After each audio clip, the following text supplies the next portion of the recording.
What's up, metalheads? My name's Jamie. This is the Blades and EDC channel. Thank you guys for being here. I really do appreciate it. Today I'm going to do my overview of the CKF Evo 2.0, Custom Knife Factory Evo 2.0. This knife was sent in by my friend Julio to check out. Thank you very much, Julio. I do appreciate it, my friend. And Julio's Instagram is linked in the description below. Give him a follow. Great guy, great knife collection, as you can see. I just did a video of his Roosevelt also, which this one and that one are about to head back home to him.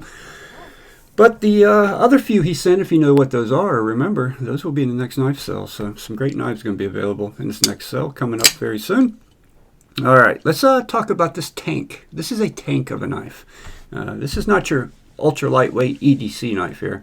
This is your tank EDC knife that, you know, if you need to chop a tree down, you could probably, a small tree, you know, a couple inches, you could probably chop right through it. All right. Overall length of this knife is 8.03 inches. The blade length is 3.6 inches. The blade thickness is 180 thousandths. It is M390 blade steel with a beautiful hollow grind with a hand rubbed satin finish.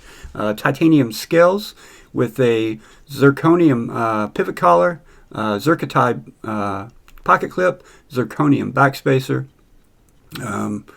There is internal milling in there, but it still weighs 5.3 ounces. It's just a tank of a knife. It is on caged ceramic ball bearings. It does have a ceramic ball detent. Yeah, beautiful knife in my opinion. Looks really good.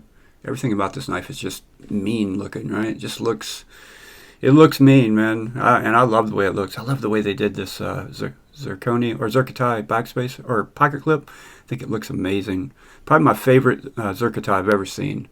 Look at that. Look at the layers in it, man. It's just absolutely gorgeous.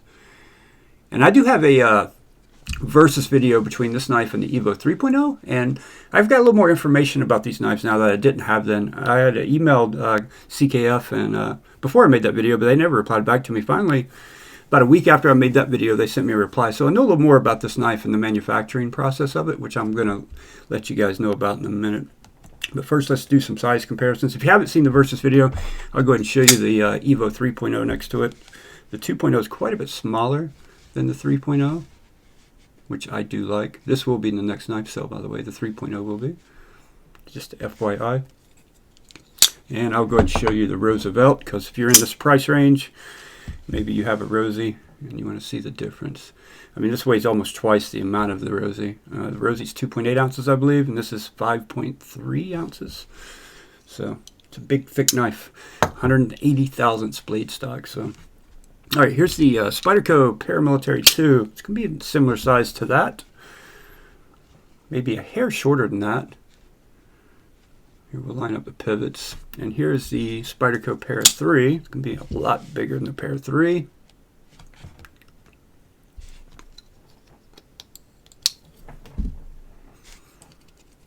I don't have a lot of big knives. I'm not a big knife guy. Here's the Spyderco Manix 2. Similar in size to the Manix 2. Almost identical in length to the Manix 2, but much heavier. And here's the Yojimbo 2. Again, similar in size to that, but much heavier. Much thicker blade stock. Just much, it's just built like a tank all the way around. What else we got here we can do? Let's do a couple of the regulars. We'll go ahead and do a Benchmade bug out.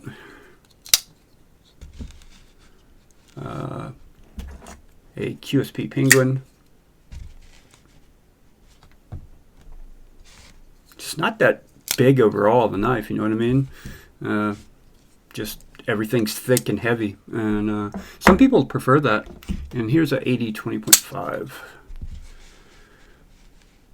The clip point variation, just maybe 1/8 inch longer than that, maybe 1/8 to 1/4 inch longer than the clip point 80 20.5. Ergos, let's bring you back out here a little bit.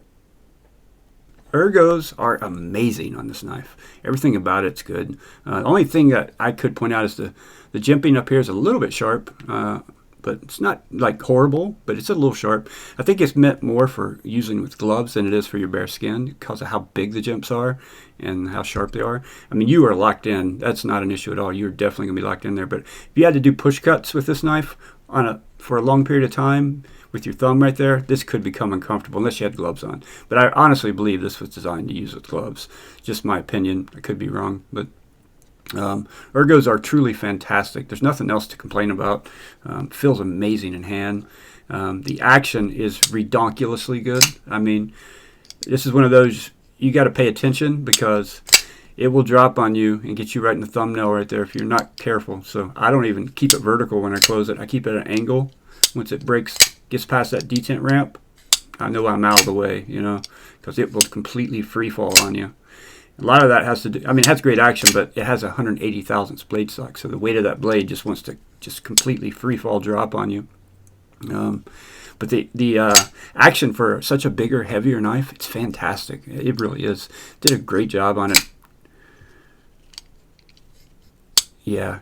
I think they made some of these in carbon fiber also at some point. I'd be very interested to see what they got the weight down to on those. Yeah, great knife. But here's what I do need to let you know. When I originally did the Versus video, I thought these knives were being made in Russia. And I was incorrect about that. These are actually being made in China. And the price on this knife, well, without the pocket clip, would be like $600 on the 2.0. With this pocket clip, it's probably about $750 for this knife, somewhere in that range when they first came out. And, you know, it's coming from Russia. So, you know, I'd send an email to CKF and ask them, you know, if obviously right now between the U.S. and Russia, there are issues, right? So I wanted to know if their price was being marked up in any way because of any kind of, you know, regulations being put on Russia or I don't know, some kind of trade nonsense going on. So I sent an email to ask about that. And that's when I came to the conclusion. I also asked if everything was being made in Russia and, you know, and what the price would be if the knives were, you know, we didn't have we had fair trade, free trade going on right now, what the knife would cost to have imported into the United States. I was just curious. And that's when I got the reply back from Mike at CKF. And he said that, you know, everything is, here, I'll read it to you. For the last 9 years, we buy materials all over the world. Austria, USA, Russia, Litva, Czech Republic, and they export everything to China. Make parts in our workshops there. It has no name that is not Riat, We, Bestech, or someone else that has a branded name. So it's none of the big names, according to Mike. Then they export to Russia, assemble, and sell to dealers or in our own shops. Best Blades Russia, Best Blades EU, and NC Blade, which is near me in North Carolina, up in the mountains. And I asked about the price. He said that we're selling all our knives in the $400 to $550 price range, but now logistics is very difficult. Import taxes, European taxes. Their headquarters is now in Europe. Make them $100 to $150 more, unfortunately. So there is a added price on this knife. So this knife would be, with this pocket clip, $750, right? Just say $750. So without all the nonsense going on in the world, it would run you about $600. Now, I don't know, man. I don't know. You're basically paying $700, $750 for a Chinese-made knife. I don't understand why. I mean, I get it. They want to QC everything, but I don't know. The price. I love everything about the knife. It's not my style, obviously. It's a heavier knife, but damn, is it made well. It is made so well. Is it $750? Is it a $600 knife? I don't know. I'll let you decide that. Sounds like there's a lot of logistics involved. A lot of unnecessary logistics involved, which parts are being shipped multiple times to multiple places to get this knife made and assembled. So I'll let you guys decide if you think a Chinese-made knife that is assembled in Russia, sent to Europe, and then exported to the United States because of all the nonsense going on in the world, if it's worth $750. To me, it's not. And, you know, I don't know why we have all the shit going on in the world that's going on in the world these days. I don't know, man. It's just, imagine what the world would be if politicians and bureaucrats got out of the way. Imagine what the world would be if we didn't have all these narcissists in power that make everything more difficult and more expensive than it needs to be. So thank you guys so much for watching. I really do appreciate it. And I will see you all on the next one.